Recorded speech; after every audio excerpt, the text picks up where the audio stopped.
මේ ආණ්ඩුව උත්සාහ කරනවා. ඊයේ ජනාධිපතිතුමා ඇවිල්ලා යම් පිරිසක් සාකච්ඡාවලට කැඳවලා ඊයේත් එතුමා උත්සාහ කරලා තියෙනවා එතුමාට ඒගොල්ලන්ගේ සහයෝගය ගන්න.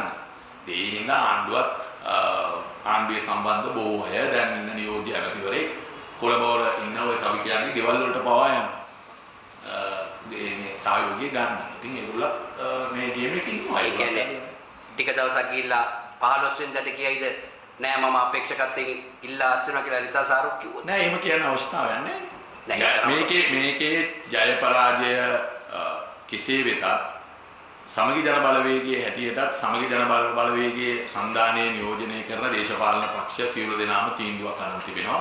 අපේ පැත්තෙන් මොකද කොළඹ නගර සභාවේ බලය බහුතර බලය කාටවත් ගිහිල්ලා නැහැ.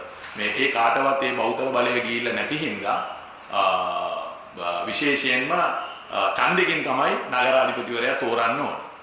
ඉතින් ඒ ඡන්දෙට අද මේ පත් වෙලා ඉන්න සභිකයන් දිහා බැලුවම යම් අධ්‍යක්ීමක් තිබෙන කොළඹ නගර සභාවේ දීර්ඝකාලීනව മന്ത്രിවරයෙක් ඉඳලා ඒ කමිටු වල සභාපතිකම් දරපු කොළඹ නගරයේ පිළිබඳ හොඳ අවබෝධයක් තිබෙන දේශපාලන ගණනක් තිබෙන යම් ඒ පිළිබඳව විශාල ලෙස පෞගේ කාලේ පුරාම කටයුතු කළ ඉතින් අපි හිතනවා මේ සභිකයන්ගෙන් සුදුසුම පුද්ගලයා ඔහු තමයි මේ නගරාධිපති තනතුර.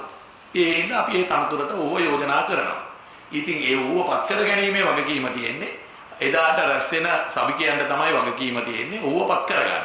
ඉතින් ආණ්ඩුවේ පැත්තෙන් උත් ආණ්ඩුවත් කාවාරි ඉදිරිපත් කරයි. ඉතින් සභාවේ ඉන්න බහුතරයේ කැමැත්ත උඩ තමයි නගරාධිපතිවරයා පත් වෙන්නේ. ඉතින් බහුතර කැමැත්ත අපිට ආවොත් අපේ කෙනාපත් වෙනවා.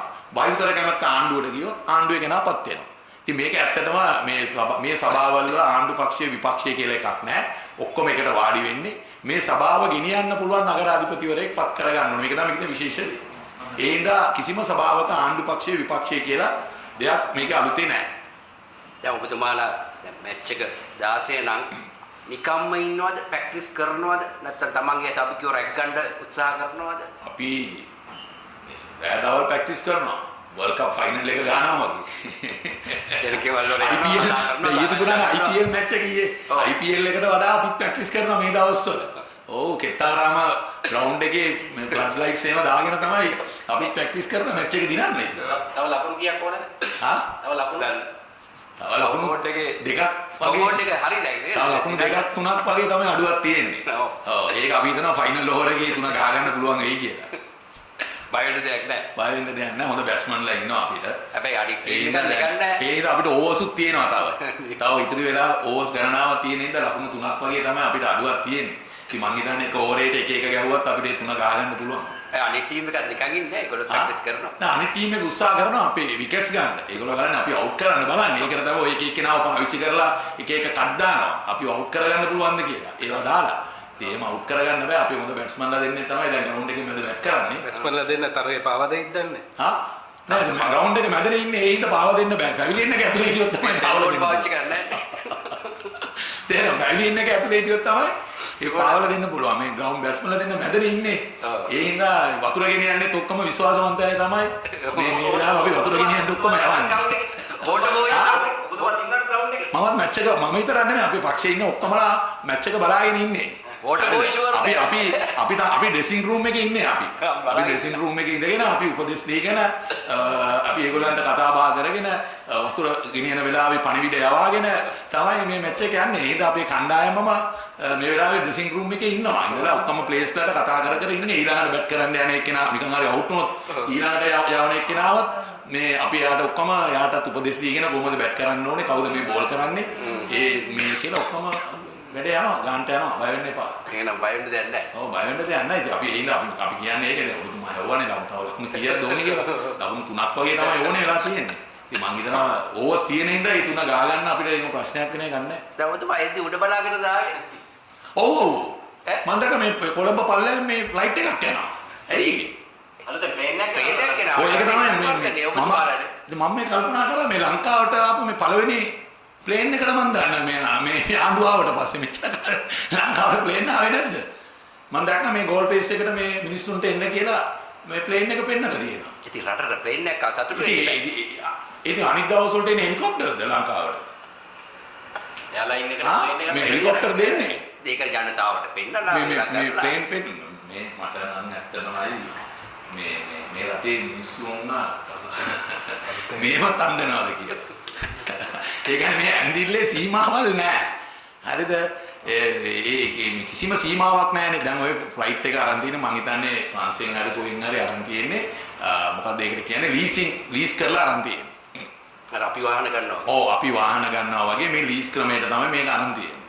ඇත්තටම එයා ලංකා එක විශාල පාඩු පිට දුවන ආයතනයක් කියලා මේ ආණ්ඩුව විපක්ෂේ ඉන්න කාලේ කිව්වා. දැන් මහා භාණ්ඩාගාරයෙන් මුදල් පම්ප කරන්න ඕනේ මේ එයා ලංකා එක දුවන්න. අපේ පැත්තෙන් අපි යෝජනා කරලා තිබුණා විශේෂයෙන්ම මේ එයා ලංකා එක අනිකුත් සමාගම් එක කතා කරලා යම් පෞද්ගලික ප්‍රයිවට් පබ්ලික් පාර්ට්නර්ෂිප් එකට මේක ගෙනියන්න ඕනේ කියන එක තමයි අපි මැතිවරණ ව්‍යාපාරයේදී කිව්වේ. ආණ්ඩුව බලයටපත් වෙච්ච ගමන් ආණ්ඩුව මේ ප්‍රතිපත්තිය පිළිගත්තා. මට මතකයි ආණ්ඩුවේ දැන් ඉන්න කවුරු හරි රාජ්‍ය මුදල් ඇමතිවරයෙක්ගෙන් දෙන්නේ එක්කෙනෙක් කිව්වා එයා ලංකා එක ඒගොල්ලෝ මේකද මේ ප්‍රයිවට් පබ්ලික් පාර්ට්නර්ෂිප් තැනකට මේක ගෙනියනවා කියන එක. පස්සේ ඒගොල්ලෝ තීන්දුව කරා ආයි නැවත වතාවක් නෑ අපි මේක පෞද්ගලීකරණය කරන්නේ නැහැ. අපි මේක රජයේ යටතේ තියාගන්නවා කියන එක. දැන් ඒක තියා ගැනීම තුල මේ රටේ ජනතාවගේ විශාල බදු මුදලක් එයා ලංකාවේ නඩත්තුව වෙනුවෙන් දැන් මහා භාණ්ඩාගාරය ගෙවන්න ඕනේ. දැන් අපිට සීනි වලට ගාන බදු, අපිට හාල් ටිකට ගාන බදු, බෙහෙත් වලට ගාන බදු, ඊළඟට දැන් අපි දැක්කා ලුණු කිලෝ එකක් ගෙන්නන්න රුපියල් 40ක් බද්දක් ගෙවන්න ඕනේ ආණ්ඩුවට. එක කිලෝ එකකට රුපියල් 40යි. යා මතක තියාගන්න. හාල් කිලෝ එකකට රුපියල් 65යි. ජනාධිපතිවරයා ලයිට් බිල කොහොම 9000 කරනවා 4000 කරනවා 2000 කරනවා. දැන් 118ක් ලයිට් බිල වැඩි කරන්න යනවා. එතකොට දැන් මෙවැනි දේවල් ජනතාවට විශාල බදු බරක් දාලා ආණ්ඩුව මේ බංකොලොත් වෙච්ච සමාගමක් නඩත්තු කරන්න ඒ බදු මුදල් වැය කරනවා. වැය කරනවා විතරක් නෙමෙයි ඒ සල්ලි වලින් ඒරෝප්ලේන් එකක් එහෙම නැත්නම් ගුවන් යානයක් ලීස් කරලා අරගෙන ඒක ගෙනල්ලා කොළඹ වටේ පල්ලෙහාන් ගිහින් මිනිස්සුන්ට පෙන්නනවා මේ අපි මේ ෆ්ලයිට් එකක් ගෙනාවා කියලා. මේක හරියට මේ ලංකාවේ ඉන්න මිනිස්සු මේ ගුවන් යානයක් මේ දැකලා නැහැ වගේ. මේ ඒ තත්ත්වෙට මේ මිනිස්සුන්ව පාච්චල් කරනවා ආණ්ඩුව. මිනිස්සුන්ව ඒ තත්ත්වෙට දාලා දෙනවා. මේ Tamanගේ අයිතිය වෙනුවෙන් මේ ගෙනාපු එයාප්ලේන් එක මේ එයාප්ලේන් එකක් නෙමෙයි මේක. එහෙම ගුවන් යානයක් නෙමෙයි. මේක ලීසින් ක්‍රමයට ගත්ත කුලියට ගත්ත මේ ගුවන් යානයක්. ඉතින් මේ කුලියට ගත්ත එකක් ගෙනල්ලා පෙන්නනවා නම් කවදාරි දවසකට Tamanගේ අයිතියටම ගත්ත එකක් ගෙනවත් මොනා කරයිද මන් දන්නේ නැහැ. ගෙනල්ලා ගෝල් ෆේස් එකේ නවත්තලා තියලා දෙයි මිනිස්සුන්ට ඇවිල්ලා මේක අල්ලලා බලපන් කියලාත් කියයි. ඒ වගේ මේ ගොන් පාත් දාන ආණ්ඩුවක් බවට මේකපත් වෙලා තියෙනවා. අපි කියනවා මේ ආණ්ඩුවට මේ ගොන් පාත් නවත්තන්න. මේ ගොන් පාත් වලින් රටේ ආර්ථිකය හදන්න බෑ. රටක් ඉස්සරහට යන්න බෑ. හරි. ඒ හින්දා මේ යථාර්ථයවල් තීරුම් අරගෙන ආණ්ඩුව ඉස්සරහට යන්න ඕනේ. ඉතින් ඒ හින්දා අපිට පේනවා නැවත වතාවක් මෙවැනි මාධ්‍ය සංදර්ශන හා මිනිස්සුන්ව ඇඳවීම තුල මම නම් හිතන්නේ සැබෑ ප්‍රශ්නේ යට ගන්න පුළුවන් කියලා. අපිට පේනවා ආර්ථික දරිද්‍රතාවය එන්න වැඩි වීගෙන යනවා. බඩුවල මිල පාලනය කරගන්න බැරි තත්යකට අද ගිහිලා තියෙනවා. විශේෂයෙන්ම අත්‍යවශ්‍ය භාණ්ඩ හැම එකක්ම අද පාලන මිලෙන් එහා ගිහිල්ලා ඉහළ යන්න පටන් අරන් තිබෙනවා. ඒවා ගැන කිසිම සැලැස්මක් වැඩපිළිවෙලක් ආණ්ඩුවට නැහැ. ඒ හින්දා ඒ තියෙන විරෝධය මග ආරවා ගන්න මේ වගේ සිල්ලර වැඩ කරලා මේ වගේ ජිමික් වැඩ කරලා ආණ්ඩුව හිතනවා ඇති මේවා කරන්න පුළුවන් කියලා. ඉතින් මම නම් විශ්වාස කරන්නේ නැහැ. ওই සිල්ලර ජිමික් වැඩවල වලින් මේවා කරන්න පුළුවන්. ජනතාවගේ බදු මුදල් නම් ගිහින් තියෙන ඉතින් තමන් දැන් අපේ බදු මුදල් ගිහිල්ලානේ. ඉතින් අපි ආසයි අපි ගෙන අපේ එකක් බලන්න අපේ උඩින් යනවා. අපේ අයිති අපේ මොකද්ද බලන එක? අපේ සල්ලි ජනතාවගේ ඕගොල්ලන්ගේ සල්ලි දීලා තමයි මේ ප්ලේන් එක එන්නේ. ඒ හින්දා ඕගොල්ලන්ට සමහර විට මේ ඒක බලලා මිනිස්සු ඌල්ලනවා මේ අපේ සල්ලි නෙමෙයි කියලා. මිනිස්සු ඌල්ලනවා ඒක බලගෙන මේ මොකද අපේ සල්ලි නේ.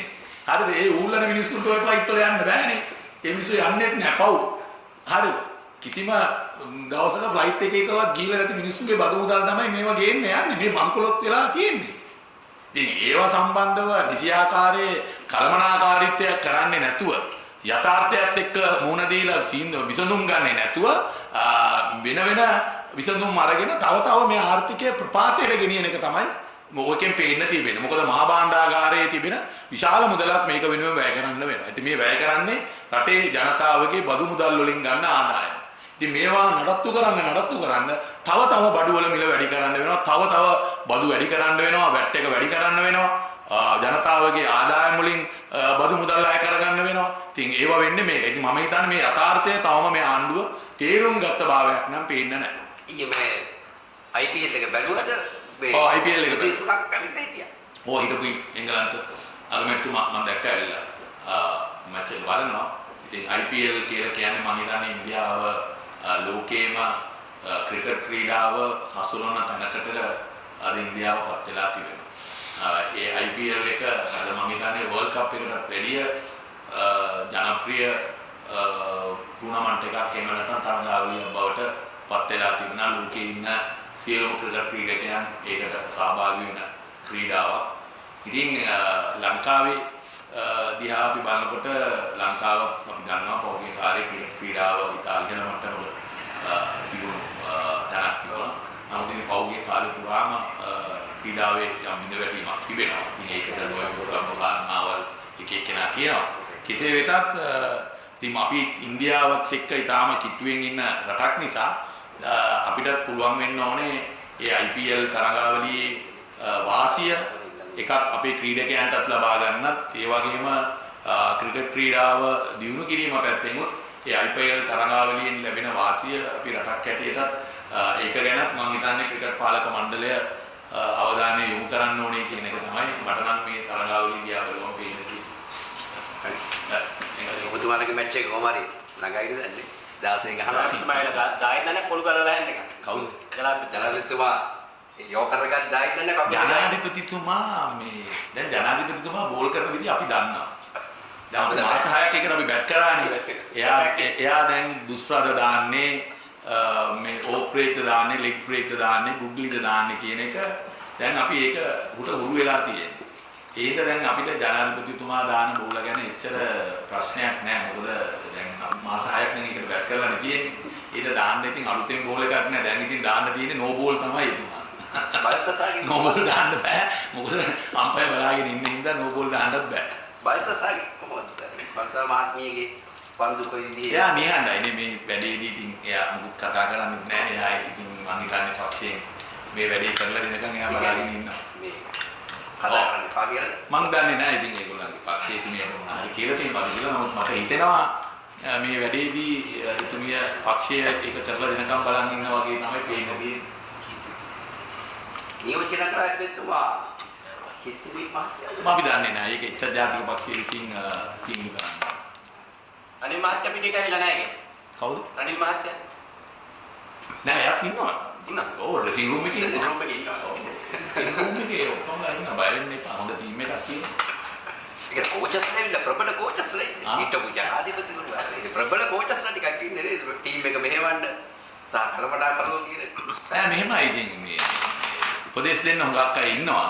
ඒ වගේම මේ කෝච් කරන්නත් කට්ටිය ඉන්නවා. ඉතින් හිටපු ජනාධිපතිතුමාත් එතුමාගේ පක්ෂය එතුමාගේ ටීම් එකට එතුමා මේ දවස්වල කෝච් කරගෙන ඉන්නවා.